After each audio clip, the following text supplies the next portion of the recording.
ស្អីទៀតហើយប្រទេសថៃចោទប្រកាន់កម្ពុជាពាក់ព័ន្ធទៅនឹងភ្លើងឆេះព្រៃថាខ្លួននឹងត្រៀមសង់របបព្រំដែនថ្មីតាមប្រព័ន្ធអេឡិចត្រូនិកបច្ចេកវិទ្យាក្រោយចោទថាកម្ពុជារបស់យើងនឹងគ្មានវិន័យចំពោះទាហានណាហើយធ្វើឲ្យភ្លើងឆេះព្រៃថាតើភ្លើងឆេះព្រៃនោះថៃឯងជាអ្នកដុតក៏ប៉ុន្តែចោទប្រកាន់កម្ពុជាឬក៏យ៉ាងណាហើយមួយទៀតថៃកំពុងតែទុះខ្លាំងយកតែមែនតែនចំពោះរឿងដែលខ្ញុំធ្លាប់បានលើកឡើងពាក់ព័ន្ធទៅនឹងប្រយ័ត្នចាញ់បោកប្រទេសថៃអ្នកទេសចរនានាដាំឲ្យទៅតើប្រទេសណាខ្លះសម្បូរតាក់ស៊ីបោកប្រាស់ជាងគេឥឡូវនេះកំពុងតែទុះ viral តែម្ដងថៃនិងវៀតណាមជាប់លេខរីករាយគ្នាកំពុងបោកប្រាស់ផ្នែករថតាក់ស៊ីប្រិមិត្តបាទតាក់ស៊ីបោកប្រាស់ scam អានេះគឺជាចំណុចសំខាន់មួយសម្រាប់ភ្ញៀវទេសចរបរទេសនានាកំពុងតែអូនត្អែដាក់ប្រទេសថៃគឺជាប្រទេសដែលសម្បូរទៅដោយតាក់ស៊ីបោកប្រាស់នេះគឺជាដំណើរពីធំនិងជម្រាបចែកជូនប្រិមិត្តពុកម៉ែបងប្អូនទាំងគ្នានារាសីថ្ងៃទី23កុម្ភៈ2026បាទប្រិមិត្តរដ្ឋមន្ត្រីការពារជាតិថៃរិះគន់ធ្ងន់ធ្ងរលើវិន័យទាហានកម្ពុជានៅស្នើឲ្យសង់របងព្រំដែនអចិន្ត្រៃយ៍ក៏ប៉ុន្តែរដ្ឋមន្ត្រីមួយនេះកំពុងតែអាក់អន់ស្រពន់ចិត្តដោយសារតែអាណូទីនតំណែងជានឹងមិនហៅរដ្ឋមន្ត្រីការពារជាតិថៃមួយនេះឲ្យមកធ្វើជារដ្ឋមន្ត្រីការពារជាតិថៃក្រោមការដឹកនាំរបស់អាណូទីននោះទេបាទប្រិមិត្តភាពត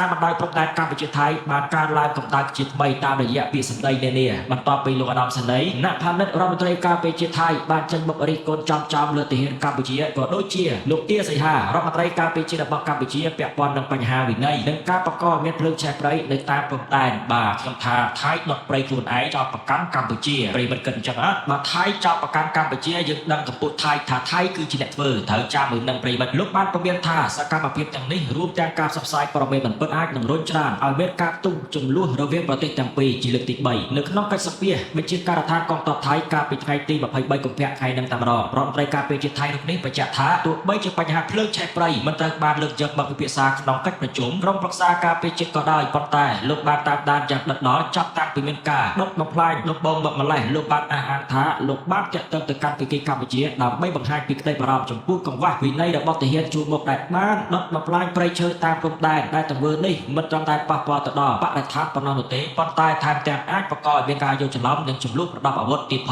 ងតើកម្ពុជារបស់យើងមកព្រៃធ្វើអីអាថៃឆ្លើយទី1ចេញតែចោទប្រកាន់ទៅរដ្ឋត្រីការពារជាតិថៃរូបនេះក៏បានលើកឡើងពីបញ្ហាព័ត៌មានខ្លាំងៗដែលលោកចោទប្រកាន់ថាមានករណីទាហានកម្ពុជាបានប្រឌិតរឿងនិងផ្សព្វផ្សាយព័ត៌មានមិនពិតដែលចោទថាទាហានថៃបានបាញ់បោកបង្កមានអ្នករងរបួសលោកបានសង្កត់ធ្ងន់ថាប្រសិនបើកម្ពុជាពិតជាមានបំណងដោះស្រាយបញ្ហាដោយសន្តិវិធីមែននោះពួកគេមិនគួរប្រើប្រាស់វិធីសាស្ត្របែបនេះឡើយខណៈដែលបញ្ហាចាស់ដូចជាក្របមីននៅមិនទាន់ដោះស្រាយអស់នៅឡើយទេពាក់ព័ន្ធទៅនឹងការលើកឡើងទូរទស្សន៍អាស៊ីសេរីថ្ងៃមុននេះប្រិមិត្តគឺមានការបាញ់និយាយប្រហារពីសំណាក់យោធាថៃមកលើទាហានកម្ពុជាធ្វើឲ្យទាហានខ្មែរម្នាក់មិនដឹងពីរនាក់មិនដឹងទេរងរបួសត្រូវជង្គង់ឃើញទេបាទក៏ប៉ុន្តែខាងក្រសួងការពារជាតិកម្ពុជាដូចជាមិនបានបញ្ជាក់រឿងនេះនោះទេហើយខ្ញុំក៏មិនច្បាស់ដែរអានេះគឺខាងភាគីថៃបានវាយបកមកវិញពាក់ព័ន្ធនឹងថាជាព័ត៌មានคล้ายៗណាជាវិធានការឆ្លើយតបលោកឧត្តមសេនីយ៍ណត្តពលណផានិតបានស្នើមានការសាងសង់របស់អចិន្ត្រៃយ៍នៅតាមចំណុចយុទ្ធសាស្ត្រសំខាន់ជាពិសេសនៅតំបន់ខ្លងលឿខេត្តស្រះកែវនិងតំបន់ថ្មដាខេត្តត្រាតគម្រោងនេះអាចនឹងរួមបញ្ចូលនឹងការដំឡើងរបបអេឡិចត្រូនិកនិងកាមេរ៉ាសុវត្ថិភាពដើម្បីពង្រឹងការគ្រប់គ្រងតាមបណ្ដោយព្រំដែនប្រវែង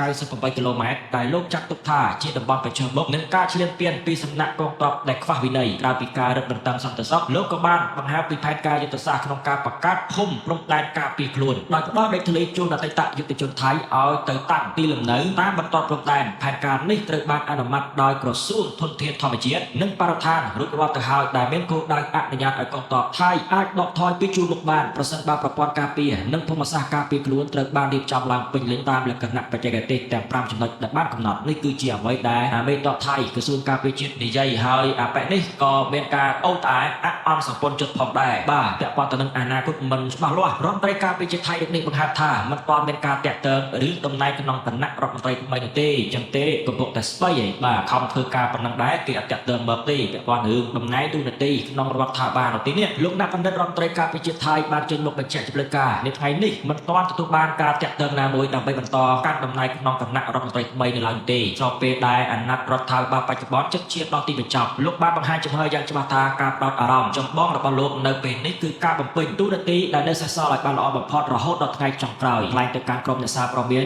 នរបស់ប្រទេសថៃប្រទេសចង្រៃនេះលោកឧត្តមសេនីយ៍ណត្តផលណផានិតបានបដិសេធមិនផ្ដល់ព័ត៌មានលម្អិតជុំវិញការរៀបចំរដ្ឋាភិបាលថ្មីនោះទេដោយគ្រាន់តែបញ្ជាក់ថាលោកកំពុងបន្តអនុវត្តភារកិច្ចទាំងអស់បន្តិចម្ដងដើម្បីបង្ហើរការងារដែលនៅសេសសល់ឲ្យបានរួចរាល់ក្នុងជំនួបជាមួយក្រុមប្រឹក្សាការពារជាតិថ្មីនេះលោកក៏បានផ្ញើសារយុទ្ធសាស្ត្រទៅកាន់មេបញ្ជាការកងទ័ពទាំងអស់ ថាកងកម្លាំងប្រដាប់អាវុធត្រូវតែជាគ្រឹះដ៏រឹងមាំនៃសន្តិសុខជាតិដោយលោកបានជំរុញឲ្យថ្នាក់ដឹកនាំយោធាពង្រីកទស្សនវិស័យឲ្យបានទូលំទូលាយជាងមុននិងមិនត្រូវផ្ដោតតែលើកិច្ចការយោធាតែមួយមុខនោះឡើយនៅពេលត្រូវបានសួរដេញដោលថាតើរយៈពេល3ទៅ4ខែចុងក្រោយនេះគឺជាការបញ្ចប់អាណត្តិរបស់លោកក្នុងនាមជារដ្ឋមន្ត្រីការពារជាតិថៃមែនឬក៏យ៉ាងណាលោកឧត្តមសេនីយ៍អ្នកផលិតបានឆ្លើយតបដោយភាពម៉ឺងម៉ាត់ថាលោកមិនចង់បកស្រាយថាវាជាទីបញ្ចប់ឬយ៉ាងណានោះទេប៉ុន្តែលោកបានប្រើប្រាស់ពេលវេលាដែលមានឲ្យមានតម្លៃបំផុតលោកបានសង្កត់ធ្ងន់លើទស្សនវិជ្ជាការងាររបស់លោកថាគេមិនគួរគិតថាការមានពេលវេលាច្រើននឹងធ្វើឲ្យលទ្ធផលការងារល្អជាងមុននោះទេប៉ុន្តែអ្វីដែលសំខាន់បំផុតគឺការប្រើប្រាស់ពេលវេលា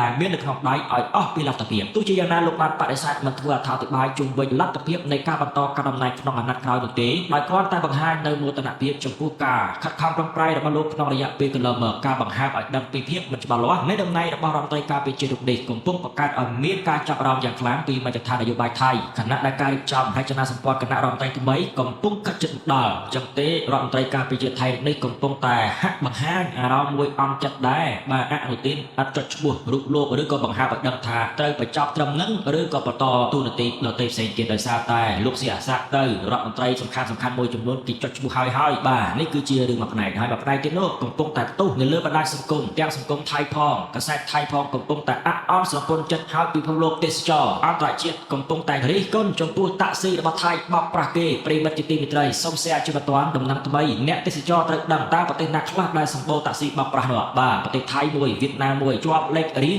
គ្នាតែម្ដងអត់មានកម្ពុជាទេចឹងទេកម្ពុជាស្អាតស្អំណាស់ពាក់ព័ន្ធនឹងភាពស្មោះត្រង់នឹងប្រិមិត្តបាទហើយខ្ញុំបានធ្វើវីដេអូមួយនេះកាលពីប្រហែលថ្ងៃមុនផងដែរព័ត៌មានចេញភ្លាមគឺខ្ញុំធ្វើផ្លែតតែម្ដងប៉ុន្តែទៅតែផ្ទុះថ្ងៃហ្នឹងខ្សែថៃខៅស្រុតយកមកផ្សាយការឆបោកតាមរយៈសេវាកម្មតាក់ស៊ីបានក្លាយជាសុបិនអាក្រក់សម្រាប់អ្នកធ្វើដំណើរជុំវិញពិភពលោកនេះបើយោងតាមរបាយការណ៍ស្រាវជ្រាវចុងក្រោយពីក្រុមហ៊ុនធានារ៉ាប់រង All Clear របស់ចក្រភពអង់គ្លេសដឹងការសិក្សានេះបានបង្ហាញថាភ្ញៀវទេសចរដែលមិនសូវស្គាល់ពីតម្លៃសេវាកម្មក្នុងស្រុកងាយនឹងរងគ្រោះបំផុតពីល្បិចកលរបស់អ្នកបើកបរតាក់ស៊ីដែលសកម្មភាពនេះកើតឡើងស្ទើរតែគ្រប់ទិសទីនិងគ្រប់ពេលវេលាយោងតាមការវិភាគលើទិន្នន័យពីបណ្ដាញសង្គម Reddit ជាង 30,000 មតិយោបល់ចាប់តាំងពីចុងឆ្នាំ2025មកប្រទេសទូគីបានក្លាយជាគោលដៅដែលមានការរាយការណ៍ពីការឆបោកតាមរយៈតាក់ស៊ីច្រើនជាងគេបំផុតលើពិភពលោកជាមួយនឹងមតិរិះគន់រហូតដល់